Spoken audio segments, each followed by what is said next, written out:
Hey everyone, welcome to our next men's study in Disciplines of a Godly Man for the fall 2024 Hope Chapel Men's Bible Study. We're so glad that you can join us this evening, or maybe you're joining us online, whatever the situation may be.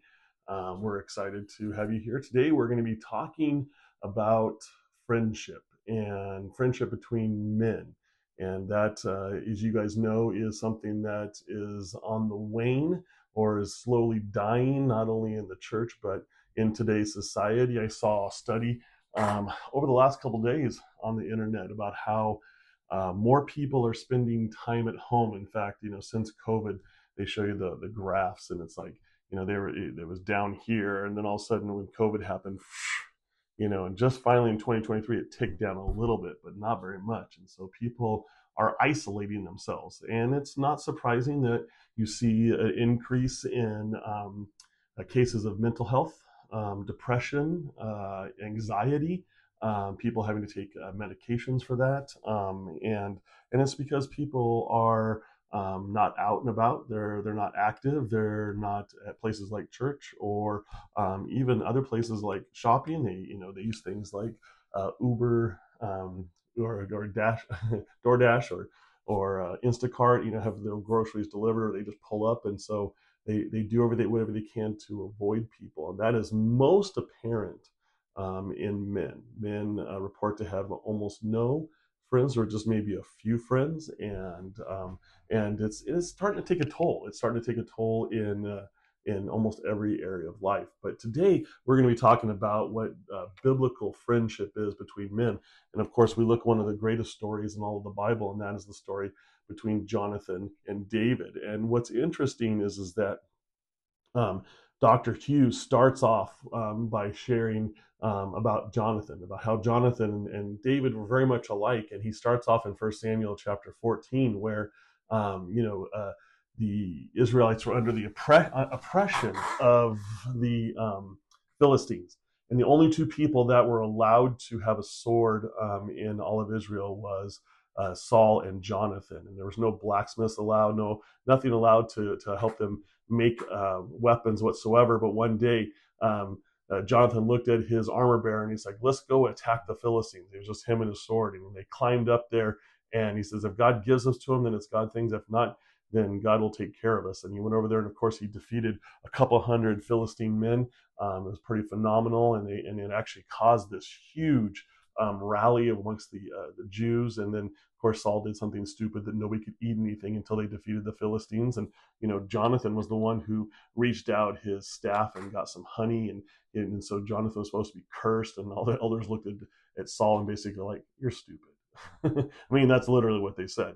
And so Jonathan obviously was allowed to live. Well, later on in 1 Samuel chapter 18, Goliath is with the Philistines. Of course, he's the giant, and nobody, including Jonathan, was willing to go up against Goliath. And of course, this little shepherd boy, David, shows up and says, who is this uncircumcised Philistine who's defying the living God? And he goes against him, and he charges at the giant, of course, and at Goliath, and he slays him and cuts his head off. And instantaneously it says that Jonathan, his heart was knit to David. And man, what a great picture. That's what we see in 1 Samuel chapter 18, verses 1 before, where we see that Jonathan goes up to David, and it says like immediately their hearts were knit together. I like that phraseology. Other people, other translations have different things, but that knit together. So you see like interwoven, like their hearts were the same. They became instant friends because they had this common bond and this common love for Israel. And God totally used that in David and Jonathan's life. And it says, it's interesting because it says first their hearts were knit together, and then he made a covenant. Well, of course, we'll know what that covenant is, and it's an increase later on where they basically make a pledge to, no matter what happens to each other, they'll take care of their families. And of course, David takes care of that with Mephibosheth much later on. But something really interesting also happens there. And it says that David, or actually Jonathan, stripped his robe. So he was, of course, the prince, Saul being the king. Jonathan was the rightful heir to the throne. And he took off his robes and he put them on David. And of course, that's a pretty noble thing. That's what Haman wanted King Ahasuerus to do to him. But of course, it went to Mordecai. And so for a king or for a prince to take their royal robes off and to put them onto somebody else is not only a great honor, but it showed equality. And this little shepherd boy was now equal in Jonathan's eyes with himself. And man, so we see this great start to a friendship, and it's a model that all of us men should aspire to, and we should be asking God to bring men like that. And I hope that starts within our men's ministry on Tuesday night, that you're getting to know men, and men that you have a kindred spirit for, men that you have things in common with and you enjoy being around. And it's not that you guys need to hang around all the time. It's not that you guys even need to be that much in touch, but it's the fact is that when you see each other, it's just an instant kinship. So there's a couple of disciplines of friendship that Dr. Hughes lays out in this chapter. The first is mutuality. And he shows the mutuality, the common bond that Jonathan and David had, and then he extrapolates it to us. And mutuality comes from a shared worldview and the same approach to life. And man, what a great picture! What a great great way to start, And that's true of Christian friendships, because oftentimes God will bring men together that are Christians that they have nothing in common, not similar backgrounds, but with the thing that they have in common is Christ, and they become fast friends, and they just enjoy one another. And oftentimes, and this is what we've got to today, is that a friend has to be somebody who thinks exactly alike, and that oftentimes is not the best friend. The best friend is someone who is willing to call you on your crud and think a little bit differently than you. And so you don't have to always think alike. But the cool thing is that Christian friendship exceeds anything that the world has that compare to it, because the fact is our commonality is Christ and the power of the Holy Spirit. And so we have that going for us. And guys, I want to encourage you. I really want to encourage you to to develop and be committed to Christian friendships. The second thing that he brings up is commitment. And Jonathan, putting his robes on David, made a commitment in front of everybody. And they saw the robes on David, and it was a commitment, basically saying that David is equal. He is my friend. And, the deepest friendships are those that are satisfied with just being friends. Whether one's successful and one's not, doesn't matter. It's the fact is that when they're together, they just enjoy their friendship. And there's not a competitiveness. There's not a jealousy. In fact, they work for and rejoice with the other's achievements. And there's no jealousy. Okay, just simply a desire for the best for one another. And man, that's what true commitment is right there. You go through thick and thin, you deal with the hard things. But then he says something I think that is really important, and that has to go hand in hand with loyalty, and that is, with commitment, that is loyalty. What's interesting is that, not too long after Jonathan and David became best friends, Saul wanted to kill David.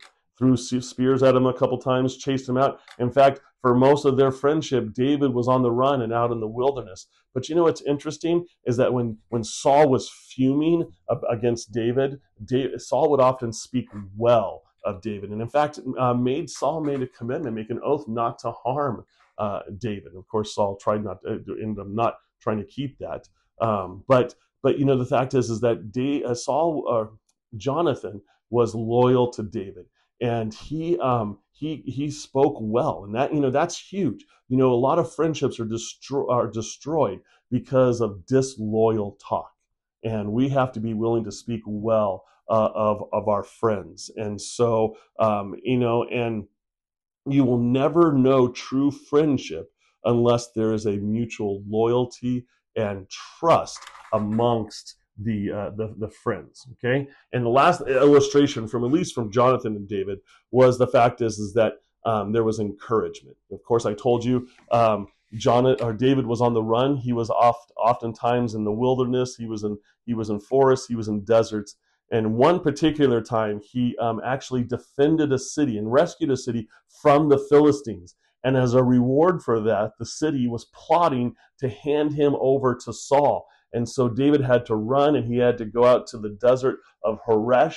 And you know what was amazing was that fact is that Saul or Jonathan went out to that desert, and it says that he strengthened the hand of David in the Lord.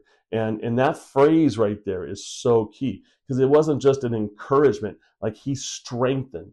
And true encouragement in godly friendships is a strengthening. And the strengthening comes not from you, but the strengthening comes from the Lord. You show them that the fact is that you've been saved by the gospel. You show them that you've been forgiven. You show them that God's love is still upon them. And you make the gospel that big part of the friendship. And oftentimes, when we don't have the words to say, the biblical words in words like in books like First and Second Samuel are there to be a reminder of how we can encourage one another. And so Jonathan went out when David was at his lowest, and he encouraged him. And I believe God was the one who sent Jonathan. And I believe God will send either you into somebody else's life or send somebody in your life to encourage you. And so just want to encourage you guys to be that. Now, 4 last things that Dr. Harris says about the discipline of friendship. And the first is prayer. And that is that we should be praying for our friends. We should know what's going on in their lives. We should be praying, and we should be interceding on their behalf before the Lord. And they should know that you're praying for them, and you should be asking them. And so we need to pray. The next one is work. And friendship takes work.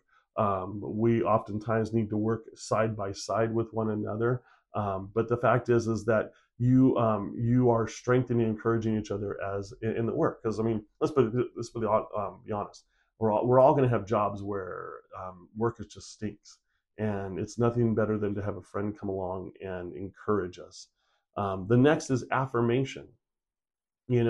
And as a friend, we should be the first one there to say "attaboy," or to say "good job," or to when they're low, to encourage them that, hey, it doesn't look good right now, but you're on the right path, and God is doing something. So learn how to affirm. Guys, our